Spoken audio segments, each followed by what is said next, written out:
얼마 안 남았다 그지? 한 2주 남았니? 2주 남았지. 딱 하고 더. 2주 남았다고 해야지.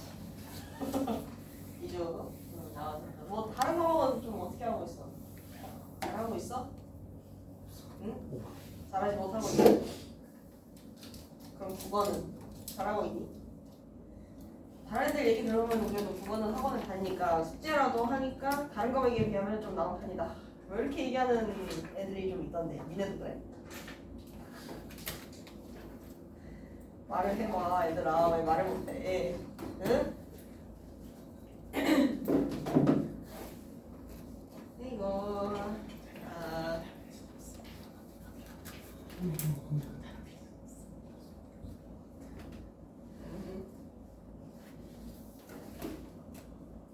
오늘 유충열자 일하고 더하기 그 다음에 대설주의 이렇게 세 가지 하면은 진도는 다 마무리가 되고요. 다음 주에는 우리 시험 범위 작품들 한꺼번에 총정리 싹 할 거고, 그리고 그 다음 주는 전날이니까 한번 쉬고요.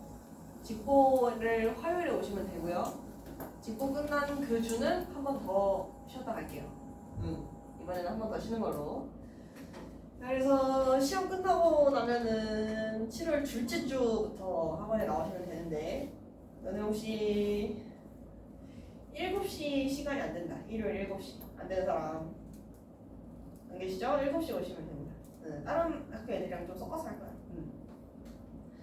자, 그러면 유충열전 가볼 건데, 너네 유충열전 저는 초면입니다. 손 들어봐.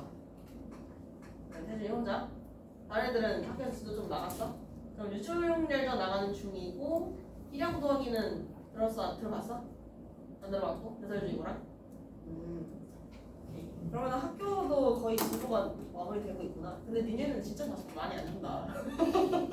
자습을 왜 이렇게 안 주는 거야? 그냥 시험에 한 2작품 정도 빼고 자습 줘도 되지 않나? 지금 작품도 좀 많은 것 같은데. 뭐 아무튼 가보도록 합시다.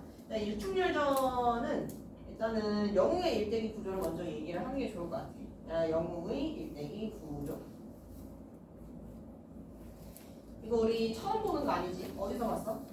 주몽신화에서. 그렇지. 우리 주몽신화에서 제일 먼저 뭐부터 나오냐? 주몽이 아니지. 알이 먼저가 아니야. 가장 먼저. 할아버지가 하늘신.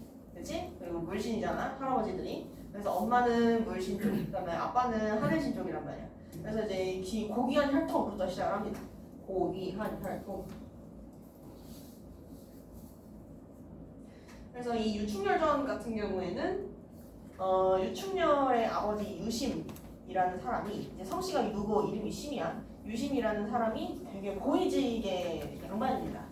근데 이제 나라를 세우는데 도움을 줬다고 하는 개국공신, 그 개국공신의 후예야. 그러니까 상당히 높은, 이제 황제 다음 정도 되는 그런 상당히 높은 벼슬의 사람이다. 그래서 유심의 외아들로 태어난다. 유심의 외아들로 태어난다. 당시 양반 가문에서 외아들이면 되게 귀한 아들이죠. 그 다음에 고귀한 혈통 다음 단계가 신이한 출생이었지. 기이한 출생이라고도 하고요. 어딘가 크게 중요하진 않아. 신이한 출생.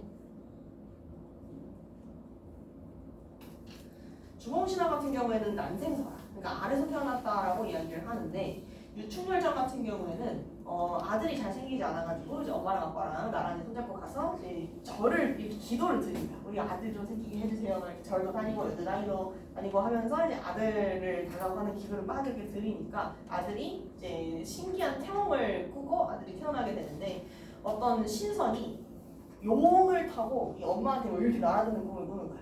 그래서 그 신선이 바로 유충열이다. 약간 이런 부분을 암시하는 거죠. 그래서 신이한 출생 이거 보시면은 신선이 내려오는 태몽을 꿉니다. 자, 그 다음 단계가 어릴 적부터 발현되는 탁월한 능력, 재능추. 그래서 얘는 어릴 때부터 글을 쓰는 능력이라든지 아니면은 무술 실력이 굉장히 뛰어나다고 묘사가 됩니다. 그래서 비범한 총명함과 그리고 무술 실력이 돋보인다.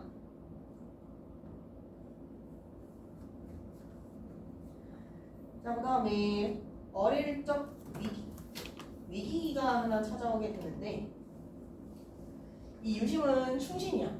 그치? 개국공신의 후예니까 충신이란 말이야. 근데 이 황제가 조금 멍청해가지고 정한담이라고 하는 그 간신배 무리의 말을 듣고 정한담이 하자는 대로 하게 돼.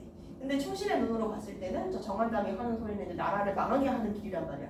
그래서 폐하 그렇게 가시면 아니되옵니다 막 이렇게 얘기를 하니까 정한담 눈에는 이 유심이 거슬리는 거야. 그래서 이 유심을 어떻게든 좀 끌어내려 보려고 얘를 모함을 해서 저기 멀리 유배를 보내고 이 집에다가 몰래 이제 다른 사람들이랑 있고 쏙닥쏙닥 해가지고 그 집을 불태워버립니다. 그래서 이제 어릴 적부터 그 집을 불태우고 이제 엄마는 도적에다 이렇게 쫓기다가 도적한테 잡혀버리고 이제 유충렬은 물에 빠져버리는 그런 사태가 생깁니다.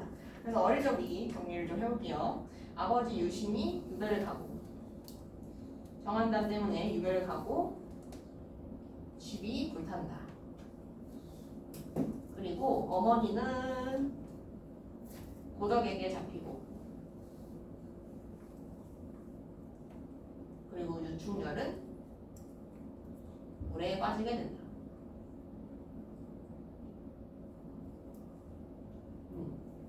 근데 어릴 적 위기를 딱 겪었으면 옆에 누가 나타나? 도와주는 사람이 나타나게 되죠. 주몽신화 같은 경우는 물고기랑 자라가 이렇게 다리를 놔줬잖아. 그런 것처럼 얘도 마찬가지로 조력자가 나타나게 됩니다. 조력자의 도움. 그래서 어떤 도움을 주게 되느냐? 얘가 물에 빠졌잖아. 물에 빠진 유충렬을 어떤 뱃사람들이 와가지고 건져줍니다. 그래서 뱃사람들의 구출.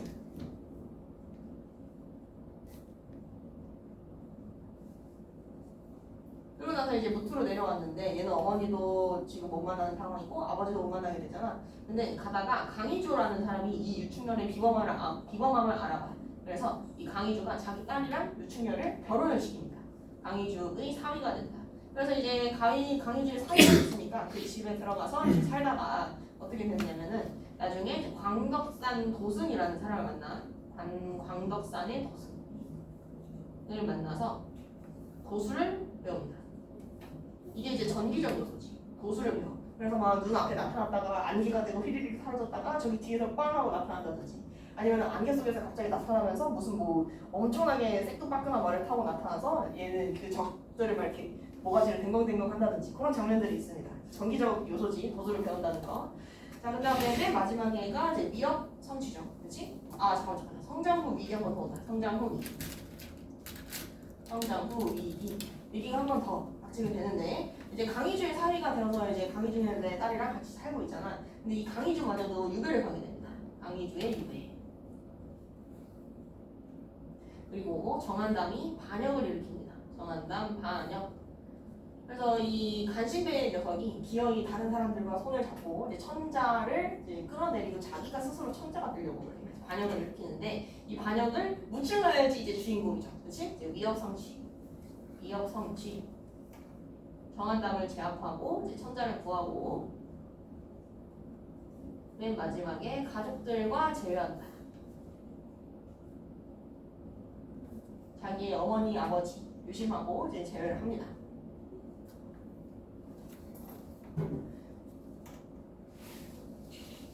그 다음에 천상과 지상의 이원적 대립 구도가 나타난다. 이원적 세계관. 대립 구도라고 해도 되고 세계관이라고 해도 돼. 상관없어. 네, 유충렬이가 주인공이잖아. 그치? 그리고 이 영웅의 일대기 과정을 쭉 거치면서 스토리가 전개가 되는데 얘가 태어나기 전에 유충렬은 원래 천상계의 사람이었어. 근데 천상계 중에서 어디냐면은 그 자미성이라고 하는 별자리가 있거든요. 그 자미성 별자리의 대장성이었습니다. 대장성. 그러니까 대장별이었다라는 얘기야. 이때 이 자미성이 어떤 별이냐면은 그 북두칠성 중에서 천자의 운명을 예견해준다는 그런 썰이 있는 별자리야. 그러니까 되게 대단한 별자리죠. 그 중에서도 이제 대장 별자리가 유충렬의 이제 이전 직책입니다. 그래서 자미성의 대장성이었는데 나중에 얘가 이제 죄를 짓고 내려오게 되거든. 근데 이 걔네가 어떤 죄냐면은 이 자미성 대장성이랑 익선이라고 하는 사람이 서로 싸우게 됩니다. 익선이라는 사람이 서로 이제 옥황성제 앞에서 싸워가지고 그 싸운 죄로 이제 하늘 지상으로 떨어지게 되는 거지. 그래서 이 자미성의 대장성이 유충렬이고요. 요 익선이 정한담입니다. 정한담. 그래서 이 천상계에서의 악연이 지상계까지도 내려오게 되는 거지. 그래서 천상계의 인물들이 죄를 짓고 지상으로 내려온다는 적강화소가 사용되고 있다. 적강화소. 적강 모티브라고도 얘기를 하죠.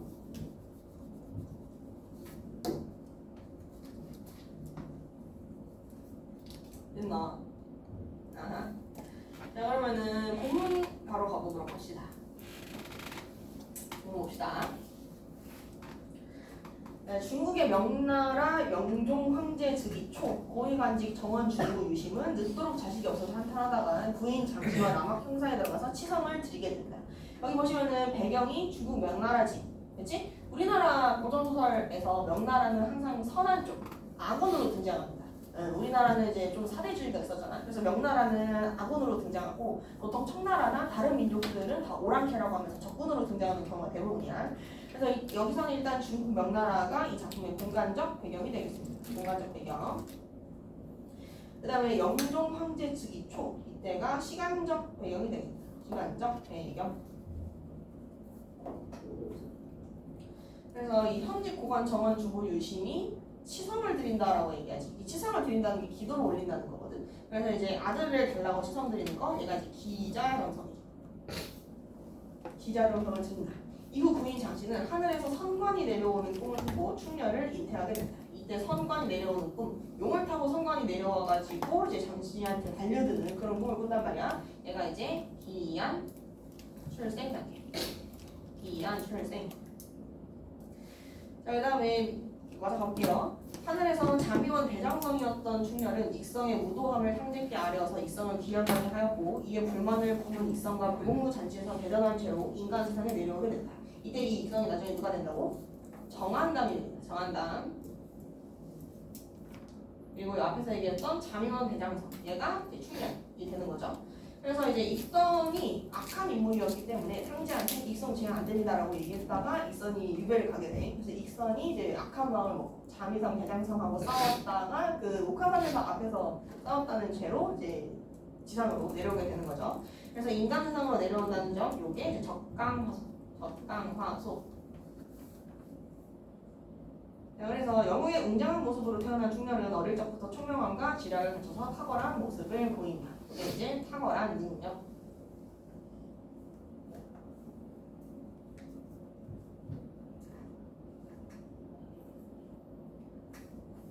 일어나! 자, 가볼게요. 이때 마침 조정의 신하들이 있었다. 하나는 도총대장 정한담이요, 또 하나는 권고상서 최일비라는 자였다. 그럼 이 정한담이 원래 천상계에서 익선이었지, 그렇지? 얘는 애초에 악신이었단 말이야. 그래서 천상에 있을 때도 악한 인물이었고, 얘가 이제 내려왔을 때도 지상에서도 악한 인물로 등장합니다. 그 다음에 이 최일기라는 자도 같이 있었다라고 얘기했는데, 이 최일기는 정한담을 따라다니는 똘마니 정도로 생각하시면 돼요. 둘 다 이제 악한 무리 쪽이다. 이 최일기랑 이제 원래 천상 익성으로 자미원 대장성과 배공로 자치 때 대전한 죄를 상제께 득제하고, 이때 대전했다라는 게 싸웠다는 뜻이죠. 이제 대전, 싸웠다. 그래서 이제 지상에 기양을 와서 명나라 황제의 신하가 된 자여서 그 내력과 같이 천상의 인물로 지략이 출중하고 술법이 신묘하기 그지없는 터였다. 자, 그러면은 여기서 이제 술법이 신묘하다라고 얘기했는데 이거 누구 얘기야? 누가 그렇다는 거야? 정한담이 그렇다는 얘기입니다. 정한담도 본래 천상의 인물이었잖아. 그러니까 이제 유충렬도 천상의 인물이니까 비범한 거고, 그다음에 정한담도 천상의 인물이었기 때문에 탁월한 능력을 갖고 태어나는 거죠. 그래서 이제 지략이 출중하고 신묘한 술법이 이제 그지없다. 여기 부분에 정한담의 능력 이렇게 써둡시다. 그런데다가 이제 금산도관 도사를 데리고 와서 별당에 거처를 시켜놓고 술법을 배웠으니 만구구당 지용이 있고 100만군 중에서 대장 지제였다. 100만 명 중에서도 대장을 할 법한 그런 인재였다라는 뜻입니다. 그러면 이 금산도관 도사는 어느 쪽이냐? 충렬 쪽이냐? 정한담 쪽이냐? 정한담 쪽이겠죠. 얘한테 돛을 배웠다고 했으니까. 그래서 이 금산도관 도사 같은 경우에는 불을 지를 때 그 유심을 유배 보내고 엄마가 사는 집을 불태웠다고 했잖아. 그 작전을 짜낸 애가 요 놈입니다. 요 도사놈입니다. 그래서 도사가 이렇게 해서 하면은 우리인 줄 모르고 불을 지를 수 있을 것 같다 라고 해서 정한담이 그걸 듣고 그대로 실행을 했던 거야. 그래서 또 가봅시다. 벼슬은 일품이고 포악이 또한 무쌍에서 만민의 생사는 그에게 매여 있고 일국의 권세는 그의 손끝에 달렸다고 해도 과언이 아니었다. 그럼 만민의 생사, 만 명의 백성이 살고 죽는 것은 정한 다음의 뜻에 달려있는 거고 그 다음에 일국의 권세, 이 권세는 그의 손끝에 달렸다고 해도 과언이 아니다. 보는 사람은 그를 초해왕의 항족이요 당명왕의 안녹산이라고까지 얘기를 하였다. 그럼 보시면은 이 항족도 그렇고 안녹산도 그렇고 그 당시에 실제 있었던 인물들이거든. 그래서 요거랑 요거랑 해서 고사가 인용된 겁니다. 고사 인용. 고사 인용. 자, 먼저 가봅시다. 따라서 이들은 자기의 실력에 교만해져서 언제나 천자를 동호할 어둑한 모반의 마음을 가지고 있었다. 이때 이들이 누구야? 정한담 일파죠. 그렇지? 그래서 정한담 플러스 최일기. 정한담 플러스 최일기. 그래서 항상 반역을 저지를 마음을 가지고 있었대. 그래서 정원주부 유심의 직간을 꺼리고, 이때 직간이라는 거는 직접 간하다. 그러니까 충언을 올리는 거야. 충언하는 거를 꺼리고, 그런가 하면 다른 상소들을 은밀히 배척하기도 했다. 그래서 뭔가 자기한테 불리한 이야기 있는 것 같으면은 일부러 황제한테 상소 안 가게끔 이제 몰래 떼돌린다는 거죠. 이러고러 하던 중 이들의 기회는 온 것만 같았다. 영종 황제가 즉위하자 열국 제왕들이 제각기 앞을 다투어 사신을 보내고 조공을 바쳤다. 이때 열국 제왕이라는 거는 그냥 이제 10개의 나라라는 뜻이야. 그러니까 여러 나라의 제왕들이 우리 황제한테 이 조공을 갖다 바쳤다라는 거. 여러 나라의 제왕입니다.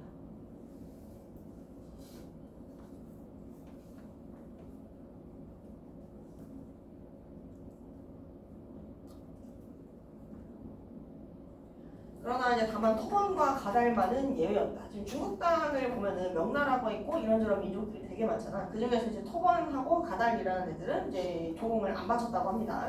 그들은 자신의 강포만을 믿고 청자를 능멸하고 조공을 바치지 아니하였다. 이때 강포라는 건 뭐냐면은 이게 강하다 할 때 그 한자 강자거든요. 그러니까 자기네들이 세다고 생각하는 거야.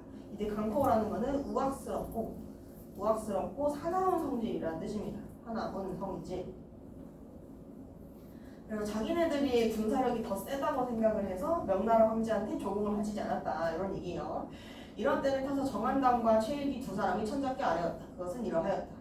폐하께 없어 즉위하신 후에 군덕은 만민을 얻고 천인은 사해를 떨치고 있다. 이때 군덕이라는 게 이제 임금 군자죠. 임금의 덕이라는 뜻이고, 그다음에 천위, 이거는 하늘의 미세. 그러니까 이제 가보를 조금 섞어가면서 이제 자기 하고 싶은 얘기를 하는 거야. 사해를 떨치고 있었는데, 따라서 열국 제신이 모두 다 한결같이 앞을 나와서 다투어 조공을 바치는데 오직 토반과 가달만이 저희들 강포를 믿고 천명을 거스르고 있다. 그럼 이 천명을 거스른다는 건 무슨 얘기야? 진짜 하늘의 명이 아니지? 그치? 명나라를 따르지 않는다라는 뜻입니다. 명나라를 따르지 않는다.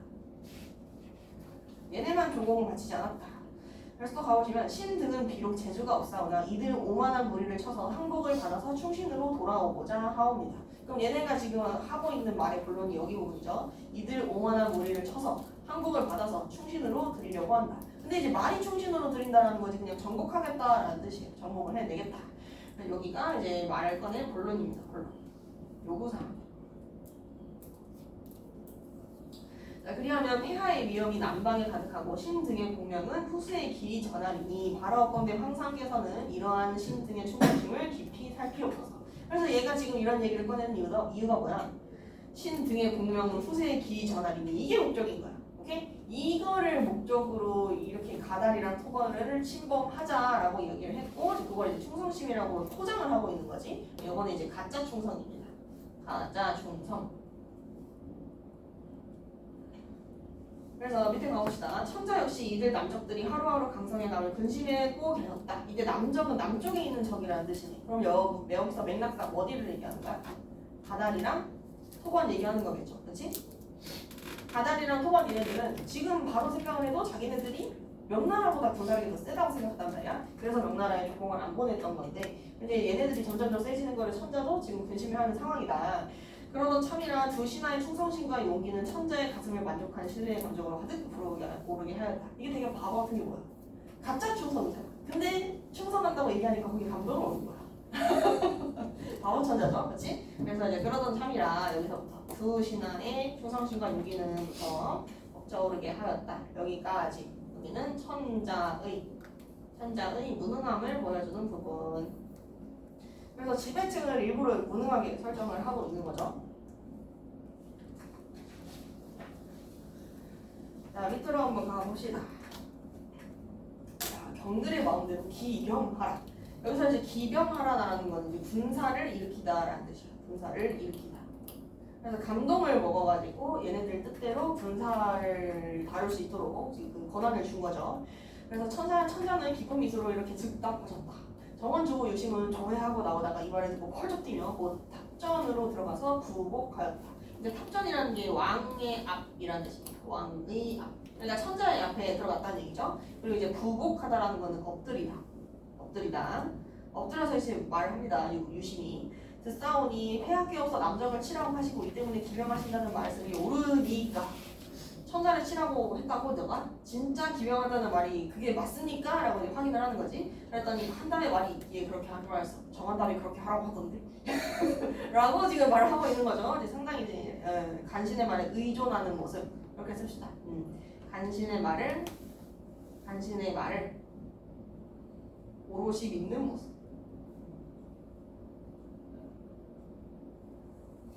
한담이 그렇게 하라고 하더라.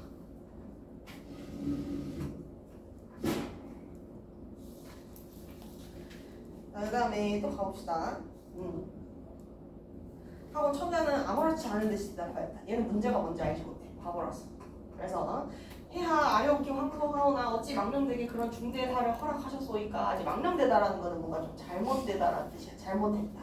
왕실은 지금 미약하고 도정은 강성하니 이것이야말로 범을 잡으려는 것과 같고 달리는 토끼를 놀림과 같소이다. 자, 그러면 지금 왕실 명나라 얘기하는 거죠. 명나라 왕실은 지금 미약한 상황이에요. 지금 힘이 많이 떨어져 있는 상황이에요. 그리고 이제 도적, 얘는 아까 얘기했던 가달 그리고 토건을 얘기하는 거 아니야. 이 가달하고 토건이 지금 우리 명나라보다 힘이 더 센 상황인데 그걸 친다는 게 말이 되냐. 더 센 애들한테 이제 호랑이를 잡으려는 것과 같고 달리는 토끼를 놀림과 같다. 그럼 이 호랑이가 누구야? 가달과 토건. 그래서 이제 남적이죠. 남적. 가달, 토건.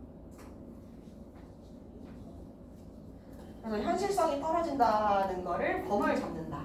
그 다음에 달리는 토끼를 놀린다. 이런 식으로 비유적으로 이야기를 하고 있다. 전쟁의 비현실성을 비유적으로 표현하고 있다.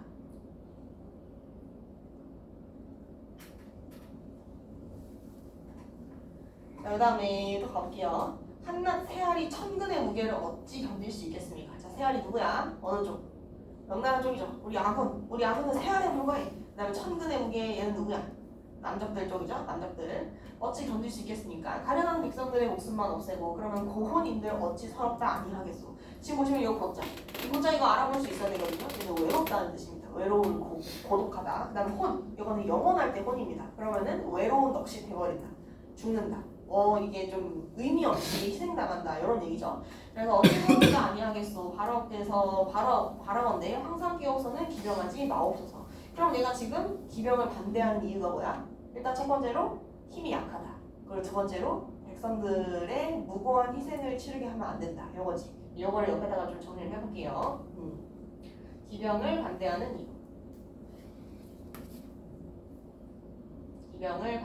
이유. 그래서 첫 번째, 일단은 힘의 차이.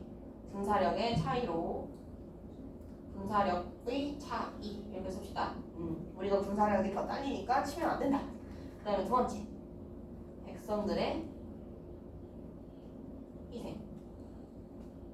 어차피 질 전쟁인데 백성들만 죽어나가는 거 아닙니까? 이런 얘기.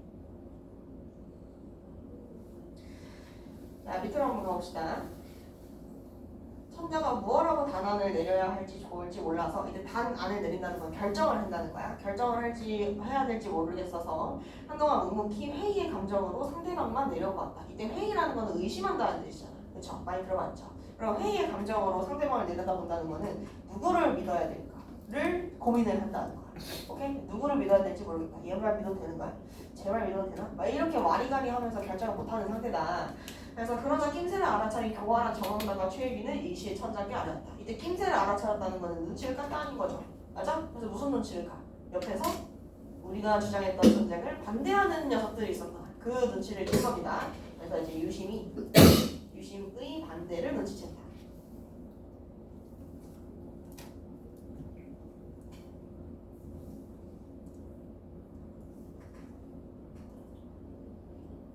그 다음에 또 가볼게요. 유심의 말을 듣자오니 살지 무석이요 오국 간신 동류로소이다. 이때 살지 무석이라는 거는 죽여도 아깝지 않은 죄라는 뜻입니다. 죽여도 아깝지 않은 죄를 지었다. 그러니까 이제 누가 죄를 지었다는 거야? 유심이. 저 유심 저놈은 죽여도 아깝지 않은 죄를 지었습니다. 이렇게 주장을 하는 거고요. 그다음에 오국 간신 동료다라고 얘기하는 거는 이때 오국이 오나라라는 뜻인데 오나라의 간신패다 이런 뜻입니다. 오나라의 간신물이다. 저 녀석은 오나라의 간신물입니다 이렇게 주장을 하는 거야. 그다음에 대국을 저버리고 도적만을 칭찬하니 개미머리를 대국에 비하는 것과 같다. 이때 대국을 저버렸다. 이거 명나라죠. 그렇지? 명나라를 저버리고 도적. 얘는 남적들, 가달, 토건 이런 애들. 얘네들만을 칭찬하니 개미머리를 대국에 비교를 하면 되겠느냐? 안 된다. 그래서 한낱 태아를 태양께 비하는 것 같은 것이니 이 어찌 일대의 간신이 아니면 만고의 역적이라 아니할 수 있겠습니까? 그러니까 대국을 감히 이런 조그만한 것에 빗대어서 표현하는 것 자체가 이거는 얘는 말을 하는 걸 보니까 얘 역적인 것 같은데요? 요겁니다. 사실 군사력이 조금 더 미치지 못한다고 얘기하는 거는 그거는 팩트일 수도 있는 거잖아. 근데 그거를 세알의 대국을 비유했다고 지금 역적으로 몰아가는 거야. 오케이? 응. 그래서 만고의 역적이 아니라 할 수 있겠습니까? 신들은 저항하건대 유심의 말이 가다를 못되게 하니 이때 저항한다라는 거는 걱정하다라는 뜻이에요. 걱정하다. 말만 걱정인 거지 걱정하는 척을 하는 거죠. 걱정을 하는데 유심의 말이 가다를 못되게 하니 이때 못되게 한다는 거는 못 치게 한다. 가달을 이제 토벌하지 못하게 하는 그런 말이니까 그는 가달과 동심하여 그러니까 한 패의 무리가 되어서 같은 마음이 되어서 한 패가 되어 그 다음에 여기서 이제 글자가 하나 빠졌는데 내응입니다. 내응 적과 내통한다는 뜻이에요. 내통을 하기로 한 듯 하오니 우선 유심을 참하고 가달을 치자. 근데 참하자라는 거는 모가지를 자르자는 거죠. 그렇지? 배검하고 나서 그 다음에 가면 될 것 같습니다 라고 얘기를 하니까 천자는 이내 허락하셨다. 정한담이 이렇게 얘기를 하니까 바로 그냥 허락하신 거야. 이제 유심이 이제 뭐가 날아가게 생겼어요. 그래서 이런 허락을 듣고 한림박사 왕공열이 불이 나게 얻어놨고요. 없었다. 여기 보시면 이제 왕공열이 유심을 옹호해 주게 됩니다. 유심을 옹호하는 인물. 그래서 얘는 선한 인물 측이야. 선한 인물 측.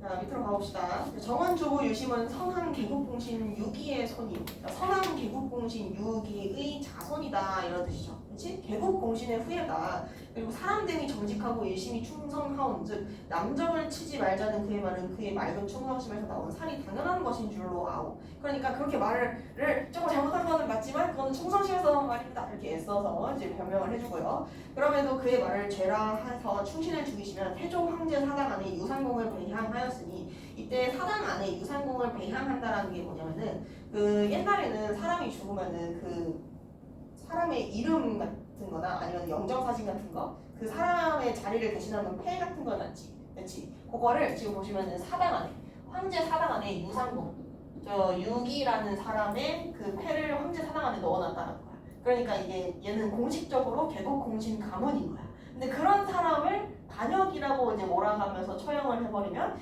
이거는 황제 앞에서 할 일은 아니라는 거지.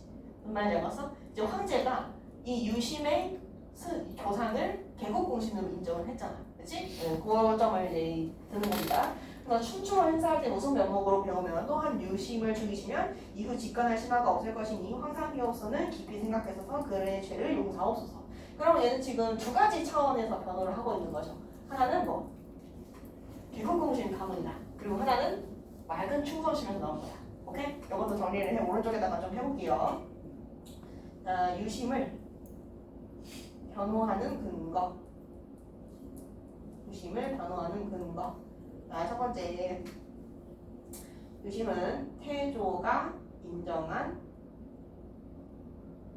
개국공신의 후예입니다. 유심은 태조가 인정한 개국공신의 후예다. 그러니까 함부로 죽여서는 안 된다. 그 다음에 두 번째. 유심을 죽이게 되면 유심은 이제 충성심 때문에 충성심에서 우러나온 말이다.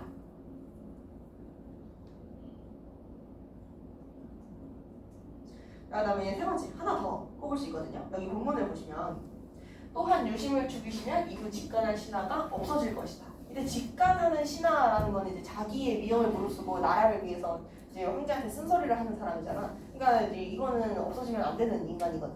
그래서 세 번째가 이겁니다. 직관할 신하가 사라진다.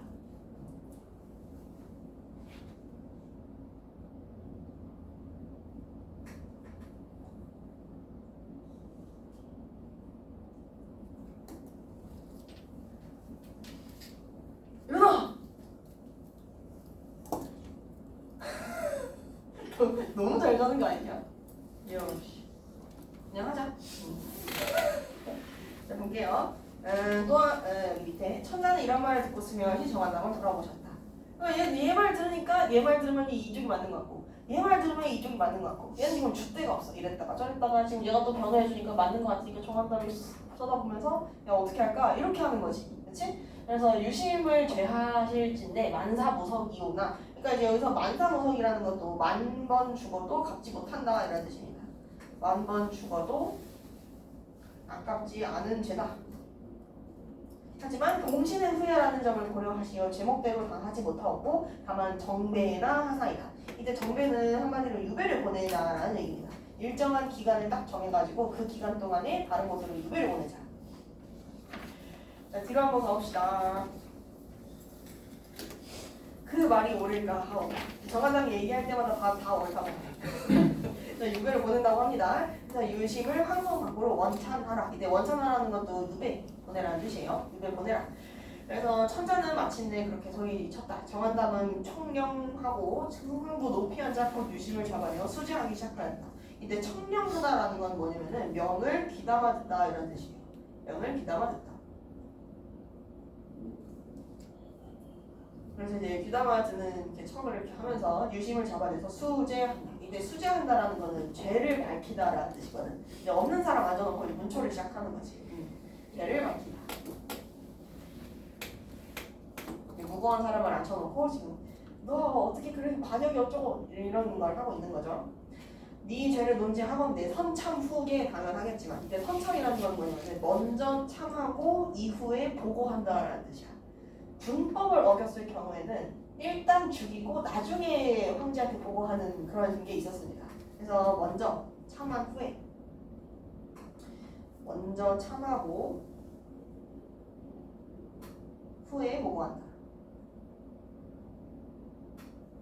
얘가 영업죄로 몰아갔으니까 이런 것도 가능한 거지.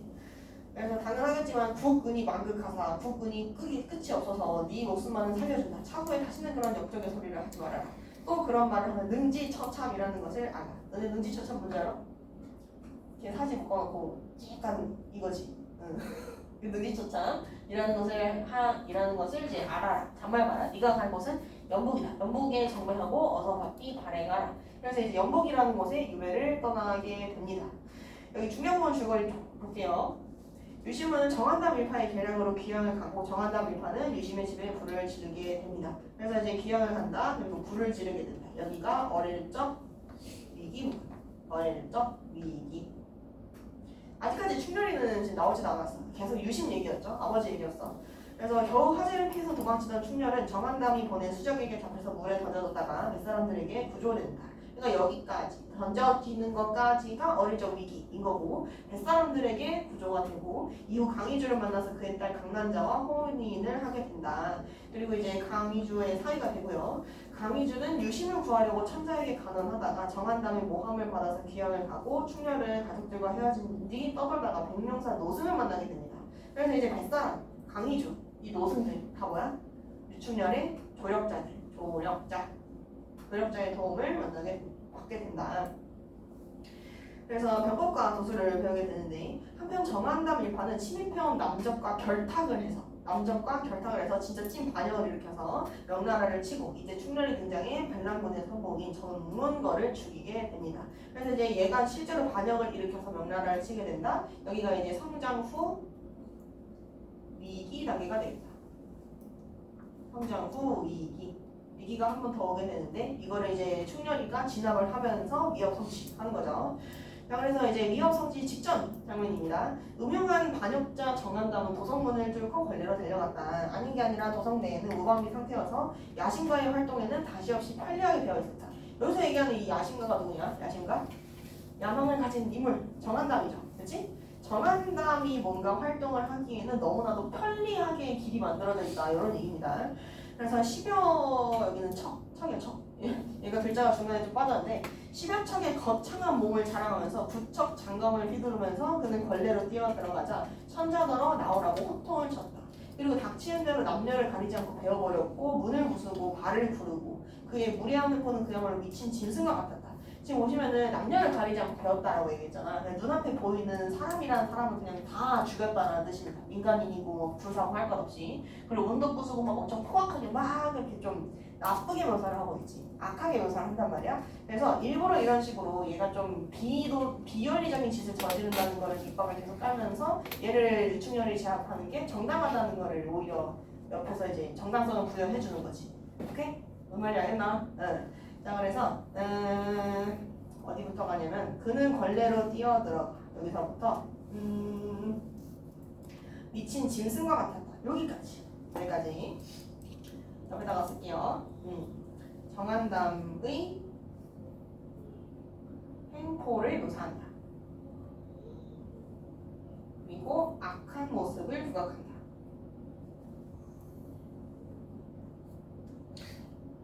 그래서 유충렬에게 정당성을 부여한다.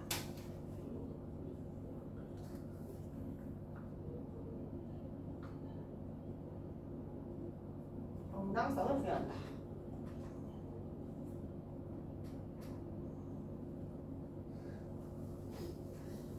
자, 가볼게요.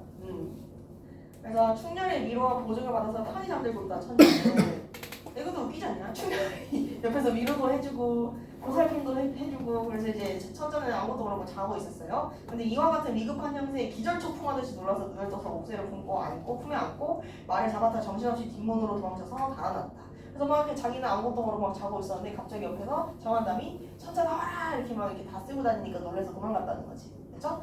그래서 북문을 빠져나가서 변수가에 가서야 천자는 겨우 정신을 돌리고 있었다. 이때 이 변수가 지역의 이름입니다. 지역명이에요. 그래서 천자가 도망간 것이 이 변수.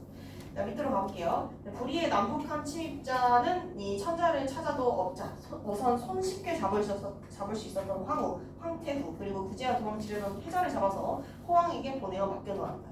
이때 이 불의의 난폭한 침입자 누구야? 누가 침입했어? 정한담이죠. 그치? 정한담.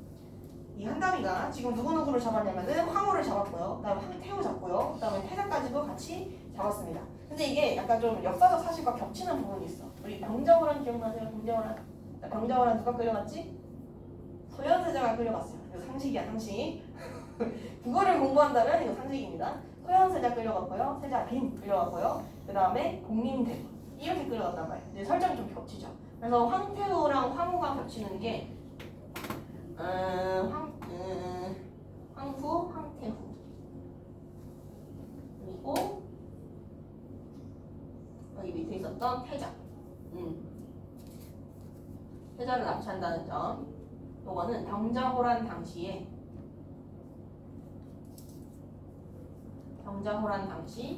소현세자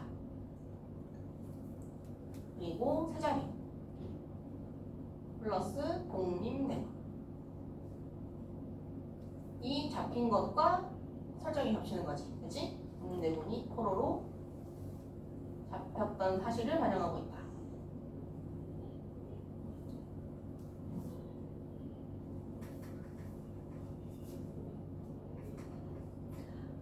그래서 나중에 이제 유충렬이 정한담을 잡잖아. 거기에 이제 병자호란에 있었던 역사적 사실을 조금씩 끼워 넣으면서 이 소설을 통해서 그 병자호란에서 졌던 거를 조금이라도 힐링을 받으려고 하는 거죠. 자, 가봅시다. 호왕에게 보내서 맡겨놓았다 그랬는데 이때 호자가 오랑캐호입니다. 오랑캐호. 요거는 너네 알아볼 수 있으면 고전소설에서 되게 편하다. 호자가 오랑캐호거든요. 그러면 호왕 하면은 오랑캐 왕이고 호장 하면은 오랑캐 장수, 호국 하면은 오랑캐 나라라는 뜻이야. 오케이? 그래서 여기 이 작품에서는 호왕이라고 이야기하면 오랑캐 어디 쪽 얘기하는 거냐?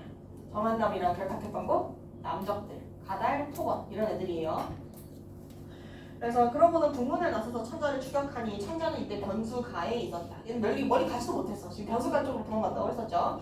그래서 정한담은 단숨에 달려서 천자의 말부터 거꾸로 뜨리고 기운을 잃은 천자를 백사장에 굴복시켜버렸다. 백사장은 그냥 모래의 바닥인 거지. 모래 땅바닥에 얘를 그냥 무릎을 꿇려버린 거지. 천자는 통천관을 파괴당하고 할 수 없이 무릎을 꿇었다. 이때 통천관이라는 게 뭐냐면은 옛날에 그 천자들 보면은 그 무슨 모자 있잖아. 되게 네모난 모자? 졸업할 때, 그 대학 졸업할 때 쓰는 그런 상한모처럼 되게 그 모자 뭔지 알지? 그게 통천관이야. 그러니까 이제 황제의 권위를 상징하는 모자인 거지. 그래서 그 통천관이 파괴당했다. 천자가 완전 위엄을 잃어버린 모습. 그래서 통천관 용어는 이렇게 씁시다. 직무를 볼 때 천자가 쓰는 모자. 천자가 쓰는 관입니다.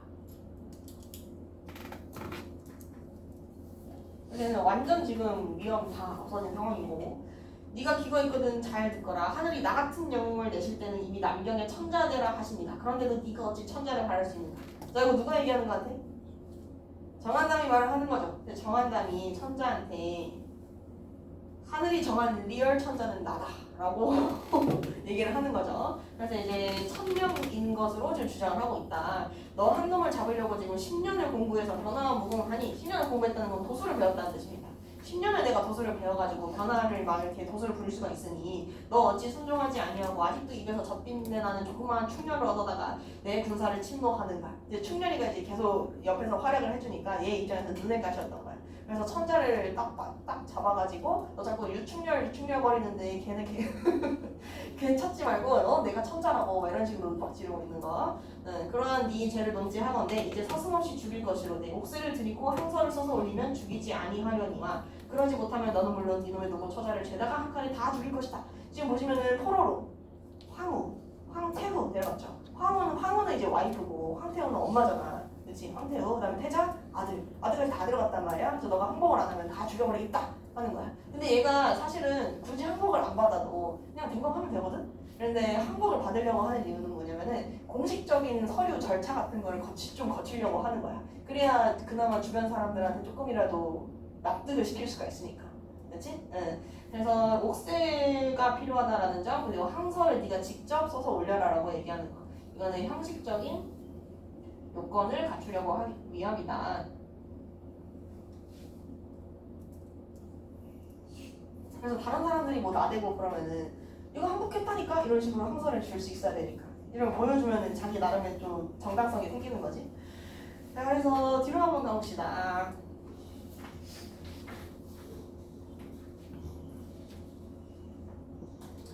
자 항서를 쓰자고 해도 지필이 없는 것을 어찌하려. 지필이 뭐야 얘들아? 붓과 먹물이라는 뜻이에요. 종이, 붓과 종이. 항서 쓰고 싶은데 붓이랑 종이가 없어서 못 쓰겠어 라고 말을 하고 있는 겁니다. 진짜 완전 무능하죠. 그래서 이놈 그게 말이라고 하냐 얘가 생각해도 말이 안 되는 거야. 그래서 지필이 없다면 용포를 떼고 손가락을 깨물어서 혈서를 쓰지 못할까? 없으면은 용포를 대신 이제 종이 삼아라. 그리고 이제 혈서를 써라 피로 이렇게. 정한담은 더욱 언성을 높이며 부척 점검을 이어보면서 외쳤다. 불행한 천자는 그의 말대로 용포를 떼고 손가락을 깨물려고 하셨다. 이 얼마나 기막힌 정상인가. 황천인들 무심할 수 없는 일이다. 그래서 이제 이 얼마나 기막힌 상황이냐라고 얘기하는 부분 얘가 이제 편집자적 논평이다. 편집자적 논평. 너네 1학년 때 고전소설 했었니? 편집자적 논평? 이 편집자적 논평이 이 본문, 이 지문에서 진짜 안 나와요. 요거 하나 딱 나와요. 그래서 여기 부분만 기억해 두시면 돼. 황천인들 무심할 수 없는 일이다. 금산성에 침입한 적군 10만을 죄다 씨없이 말려놓고 호산대로 향하려고 하던 충렬은 벼랑간 혈색이 희미해지면서 남대없는 빗방울이 그의 얼굴에 떨어지자 문득 인상한 생각이 들어서 말을 멈추고 천기를 살려고 왔다. 이때 이 천기라는 게 하늘의 기운이라는 뜻이거든. 하늘의 기운. 그러니까 이게 지금 무슨 상황인 거냐면은 얘가 적군을 금산성 쪽에 침입했던 그 적군을 이미 다 쓸어버렸어. 이겼죠? 그치? 근데 얘가 막 이렇게 전쟁에서 승리하는 도중에 천자는 지금 정한담한테 잡힌 상황인 거잖아. 그러니까 이 앞부분 줄거리를 같이 얘기를 좀 하자면은 이 유충렬이를 깨어내기 위해서 얘는 둘로 나뉘는 전략을 썼던 거야. 이 정한담이. 그래서 이제 유충렬을 깨기 위한 10만의 미끼를 여기다가 던져놓고 자기는 이제 천자로 갔던 거죠. 그래서 이제 호산대로 향하려고 했는데 충렬이 갑자기 빗방울이 그 옆을 딱 떨어져. 이거 뭔가 불길한 징조야라고 생각을 해. 그래서 문득 이 불길한 징조다라는 생각이 들어서 천기를 살펴고 갔다. 하늘의 운기. 근데 보시면은 이 하늘의 흐름에 따라서 앞날이 어떻게 될 건지 뭐 이런 걸 보려고 하는 거지. 그래서 도성에 살기가 가득하고 천자의 자미성이 변수가에 떨어졌다. 이 자미성이라는 게 천자의 운명과 관련되어 있다라고 전해지는 성이거든요. 그러니까 이제 북두칠성이란 말이야. 그러면 자미성이 변수가에 떨어졌다라는 게 무슨 일이야? 도성에 살기가 가득해. 근데 저기 위에 있던 그 천자를 나타내는 그 별이 변수 쪽으로 이렇게 탁 떨어져. 천자가 여기 있다는 거야. 오케이? 이 변수가 어떤 지역이었어? 지금 무릎 꿇고 혈서 쓰기 직전에 그 장소가 변수였잖아. 기억나세요? 천자가 도망을 가다가 잡혔던 그 장소란 말이야, 변수. 그래서 변수까지 딱 떨어지는 거를 보고 얘가 이거는 하늘이 나한테 이 천자의 미기를 알려주는 거다 싶어서 이 변수를 달려가는 거지. 오케이? 자, 그래서 벼랑간 말을 멈추고 천기를 살펴보았다 하는 부분. 천기를 살펴보았다. 하늘의 운기, 하늘의 흐름 이런 것들을 읽을 수 있는 거지. 그래서 충렬의 비범한 능력, 비범한 능력.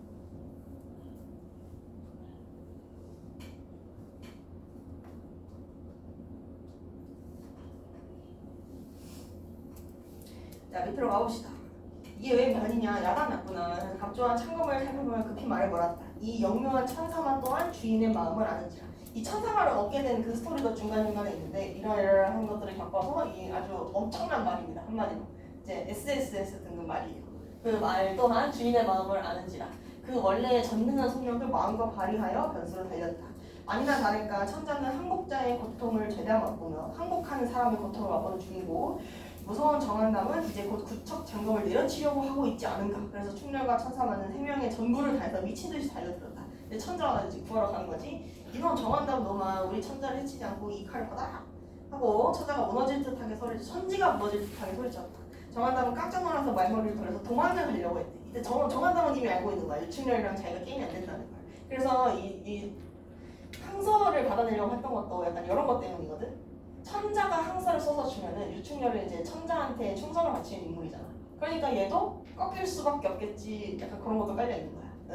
그래서 놀라서 말머리를 돌려서 도망치려고 했다. 그러나 무섭게 흥분해서 달려든 충렬은 검은 장상검을 번쩍이면서 상대방이 반격해올 여유조차 주지 않고 말에서 불러 떨어뜨려서 상체로 잡아버렸다. 되게 좀 험하게 끝났죠? 바로 달려가가지고 댕검 하니까 끝날 겁니다. 자, 그래서 그렇게 무섭게 흥분해서부터 신속하게 여기까지 유충렬의 승리로 끝나게 된다. 유충렬의 승리. 자, 그래서 이 정한담이가 사실은 이제 다른 오랑캐들과 결탁을 해가지고 천자한테 반역을 일으켰던 거지. 맞아? 그러면은 여기 이제 병자호란대 시기랑 좀 겹치는 부분이 있다고 했잖아. 그러면은 이 오랑캐들의 머리를 유충렬이 댕검한 거잖아. 그래서 소설 속에서라도 좀 대리만족을 할 수 있는 그런 설정이다. 그래서 병자호란의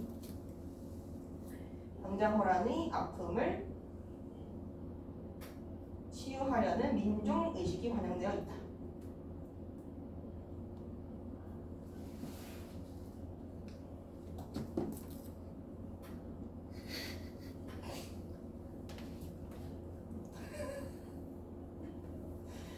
볼게요.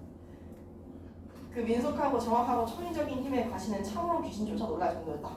믿기 짝이 없는 정한담에게 최고의 결박을 지은 다음 충렬은 천자에게 달려갔다. 천자는 의식을 잃고 쓰러져 계셨다. 기절했대요. 소장이 도적을 함몰하고 정한담을 사로잡아 말에 메워놓았습니다. 네, 소장이 누구야? 충렬이죠. 충렬이 자기 자신을 가리키는 말. 그래서 천자를 구축하면 그렇게 이해하니까 천자는 기적적으로 눈을 뜨면 충렬을 딱 와 충렬아 하면서 딱 일어났어요. 그리고 자기의 생사를 확인하는 말을 헛소리처럼 지른다. 내가 산 거야 죽은 거야 말을 이렇게 하고 충렬의 출현을 천자는 전혀 모르고 계셨던 모양이었다. 그러니까 사건이 끝날 때까지 계속 기절해 있었던 거야. 근데 그리하여 충렬은 불행한 천자를 위로하여 다시 모시고 결박 지은 정한담을 말에 실은 채 관례로 들어갔다. 그래서 이제 어떻게든 얘를 좀 잡게 되는 거죠. 그래서 이제 뒷부분 줄거리 마저 가봅시다. 충렬은 호황에게 잡혀간 황후, 태후를 또 구한 뒤에 이때 이제 황후, 태후라고 얘기를 했으면은 황후가 이제 천자의 와이프, 그 다음에 태자도 그 아들이죠. 그 다음에 태후면은 또 아니지. 황후가 엄마지. 잠깐만. 태후가 엄마. 왜 이러냐? 태후가 천자의 어머니죠. 그렇지? 태후가 천자의 어머니. 그리고 이제 태자가 이제 아들이고, 그다음 황후가 천자의 아내. 이렇게 되는 거죠. 얘네들이 이제 얘네들을 구출하고 나서 아버지 유심을 구해야 된다.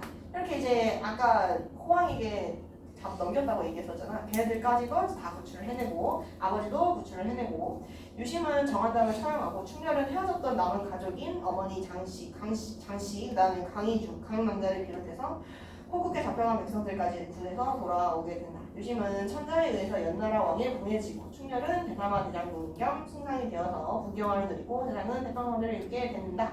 여기가 이제 이 작품의 결말 부분이죠. 이제 위협성취 단계. 위협성취 단계. 근데 여기 부분에서 그 도사령 그것에서 뭐라고 되어 있냐면은 양반층의 권력 회복 의식이 나타나 있다라고 도사령 그것에 되어 있거든요. 근데 이게 사실 이 작품의 주제 의식과 그렇게 맞아 떨어지지는 않잖아, 그렇지? 이 작품은 이제 경전보란의 상처를 치유하고 그다음에 이제 저기 청나라 오랑캐들한테 복수하려고 하는 그런 마음이 반영되어 있다. 이게 이제 주된 해석이거든요. 근데 이번 너네 도사의 교과서에서는 조선 후기 사회 상황이 어떻게 반영되었는지를 조금 더 자세하게 그리고 확장해서 살펴봤을 때 몰락 양반들이 자신들의 권위를 회복하기 위한 마음이 담겨 있는 거다. 이렇게도 볼 수 있다라고 써두셨더라고. 그래서 요거는 학교 선생님 수업을 조금 들어봐야 됩니다. 양반층 이야기를 하고 있는지 그거는 조금 들어봐야 됩니다. 여기는 옵션이야. 요거는 이제 플러스 알파로 양반층의 권력 회복 의식이 나타나고 있다. 이건 학교 수업을 잘 들어보셔야 됩니다. 여기 개정되면서 새로 추가된 내용이거든. 원래는 이런 게 없었어. 자, 말씀하셨던 것 같아? 그러니까 저런 얘기보다는 병장을 하는 얘기구나. 병장을 하죠. 약간 민중들 위주. 이렇게. 네, 뒤에 거 한번 쭉 해봅시다.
했나?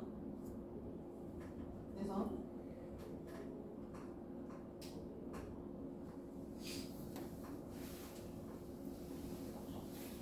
봅시다. 유충열전의 특징. 일단은 제일 먼저 얘기할 수 있는 게 영웅의 일대기 구성을 가지고 있다. 영웅의 일대기 구조. 이 구조에 따라서 스토리가 거의 그대로 전개가 돼요. 딱 중간에 튀는 거 없이 거의 그대로 전개가 됩니다. 그 다음에 천상과 지상의 이원적 대립 구도가 나타난다. 그리고 선과 악의 대립 구도도 같이 나타나고 있습니다. 그리고 선과 악의 대립 구도. 이때 천상계하고 지상계의 이원적 대립이라고 얘기를 하는 거는 천상세계와 지상세계가 나눠져 있다라는 얘기고요. 선과 악의 대립 구도는 이제 인물이 선 쪽이거나 악 쪽이거나 둘 중 하나라는 얘기입니다. 그 다음에 세 번째 특징은 이제 건선징악이 들어가 있다. 건선징악 반영되어 있다. 그리고 고전소설의 일반적 결말이 해피엔드, 행복한 결말. 행복한 결말이 나타나 있다. 그 다음에 마지막 부분은 병자호란이 아픔을 치유하고자 했다. 혹시 학교 선생님이 뭐 복수심 이런 얘기 하셨니? 아 그런 얘기는 안 하셨고? 이번에 너네 교사의 교과서 해설이 조금 신기하더라고. 그 청나라의 독성 슈퍼먹을 당하다 이렇게 되어 있었는데 그것도 틀린 말은 아닙니다. 근데 포인트는 치유, 대리만 좀 이쪽이 좀 더 맞는 것 같기는 하지만 자 밑으로 한번 가봅시다. 유충렬과 정한다음의 대립 구도. 이제 충렬이를 위에다가 적어볼까? 충렬이. 자 그러면은 이 충렬이가 지상계 충렬이는 지상계 사람이죠. 지상계 사람인데 과거에는 이제 이름이 뭐였어? 자미원 대장성이었죠. 자미원 대장성. 자 그러면은 우리 정한담. 이 정한담은 천상계에서 이름이 뭐였어? 익선이라는 악한 신이었다. 자 그러면 밑으로 또 가볼게요. 작품에 나타난 영웅의 일대기 구조. 그리고 복귀와 활동 부분에서 빨리 안 들어가니까 너무 퍼즐러스 하는 거 아니야? 자 복귀와 활동 파트에서 얘는 지금 누구의 아들로 태어나? 김복공신 유심의 외아들로 태어납니다. 유심의 외아들. 그 다음에 비정상적 출생 뭐? 신선이 내려오는 태몽을 꾸게 됩니다. 신선이 내려오는 태몽을 꾸다. 그 다음에 탁월한 능력이라는 것은 어릴 적부터 비범한 총명함을 갖고 태어나고 그리고 무술 능력이 탁월하다. 무술 능력이 탁월했다. 그 다음에 어린 시절에 보다 뭐 어떤 걸 하셨어? 아버지 유배갑니다. 그리고 어머니는 집이 불타고 도적에 잡혀갑니다. 도적에 잡혀갑니다. 그리고 충렬 자기 자신은 어떻게 돼? 도망가다가 물에 빠집니다. 그래서 이게 정한다 때문에 이렇게 되는 거죠. 그 다음에 조력자의 도움, 조력자 누구 있었냐? 물에서 건져준 이 뱃사구. 그리고 이제 집을 제공해줬던 강희주 있었고요. 그리고 나서 이제 얘가 도술을 배우지. 그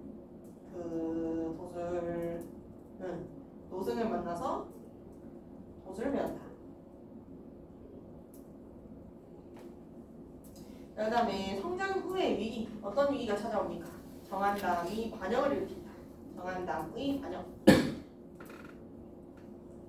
반역을 일으키고요. 그 다음에 정한담이랑 이제 싸우고 승리하면서 천자를 구출해낸다.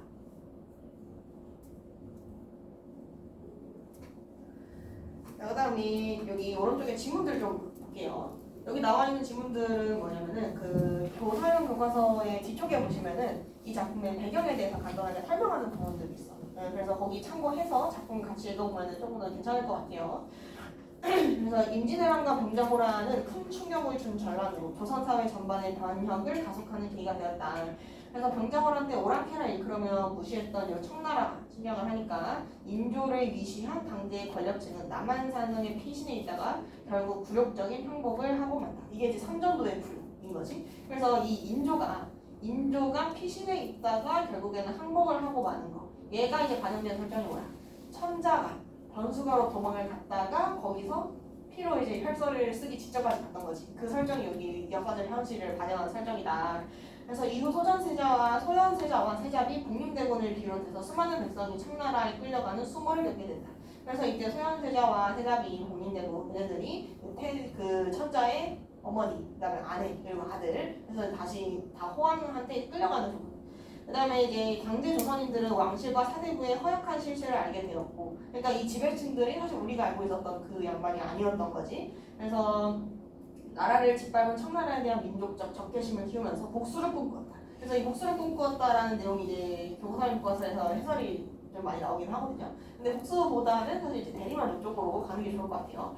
그래서 연이은 전쟁과 치열한 당정의 과정에서 권력을 잃거나 몰약한 양반층도 생겨났는데 이들은 유교적 충의 명분을 앞세워 세력 회복과 국가 재건의 꿈을 키워나갔다. 그래서 이 몰락한 양반층이 다시 권세를 회복하고자 했던 그 마음이 유충렬이 몰락했다가 다시 일어나는 그 설정에 반영되어 있다라고 이제 설명을 하는 거지. 오케이? 응. 그다음에 밑으로 또 가봅시다. 유충렬자는 천상에서 지상으로 적강한 유충렬이 고난과 역경을 극복하고 나라와 가문을 구한다는 내용을 담은 조선 후기의 영웅소설이자 분당 소설이다. 그래서 이제 천상에서 지상으로 적강했다라는 것이 적강, 화소 부분이죠. 그래서 이 작품에서는 당대의 시대상이 반영되어 있는데 작품에서 유충렬이 혼자의 몸으로 호국을 정벌하고 통쾌한 서력을 한 것이나 이거는 이제 치욕을 갚았다라는 뜻이야. 대갚았다. 그 다음에 가문을 파멸시킨 적을 물리치고 마침내 영화를 누리는 것은 당자벌하는 국가적 치욕 극복 및 청나라에 대한 민중들의 복수의식, 권력을 잃은 양반층의 권력 회복의식 등이 반영된 것이다. 이게 이제 교사의 교과서의 관점입니다. 근데 학교생님의 관점을 조금 더 메인으로 따라가는 게 맞지? 이 작품은 또한 충신인 유충렬이 가진 정한담과의 싸움에서 승리하는 모습을 그리고 있는데 이건 올바른 유교적 도덕 윤리를 회복하고자 한 것으로 볼 수 있다. 그래서 여기 마지막 부분에서 권선징악 정도는 이야기할 수 있을 것 같아요. 권선징악.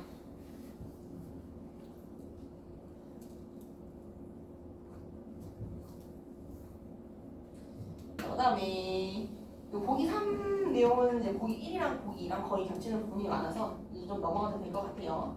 여기 밑에 봅시다. 작품에 반영된 내용이 이 당대의 사회상, 그러니까 사회 역사적 현실과 어떤 부분이 매칭이 되어 있느냐. 역사적 현실.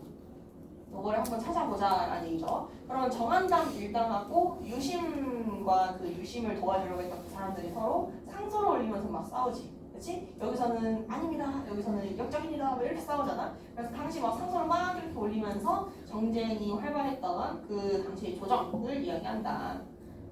정쟁이 활발했던 당대의 조정의 모습. 조정의 모습.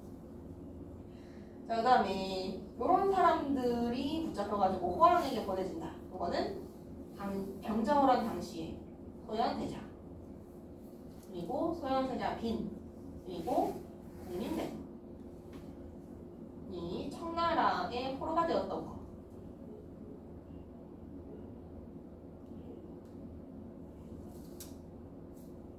여기서 이제 설정을 가지고 온 것이다. 그 다음에 유충렬이 호국을 정벌하고 결국에는 정한담 일파를 처단한다. 여기 부분이 이제 민중 이제 소설 속에서라도 여기 좀 말이 안 나오죠, 진짜. 소설 속에서라도 그 병자호란을 이기고 싶었던 거죠, 그 청나라 애들을. 그래서 여기가 이제 가상세계 속에서 가상세계에서 승리를 전시한다. 그래서 이 소설 속에서 위로 받고자 하였다.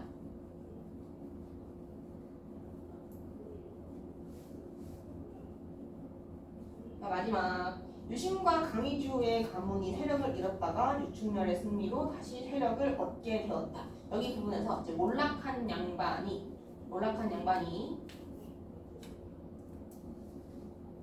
권세를 회복하고자 했다. 그 부분이 반영되어 있다고도 볼 수 있다. 자, 그러면은 생각보다 시간이 좀 많이 지났는데 잠깐 쉬었다 합시다.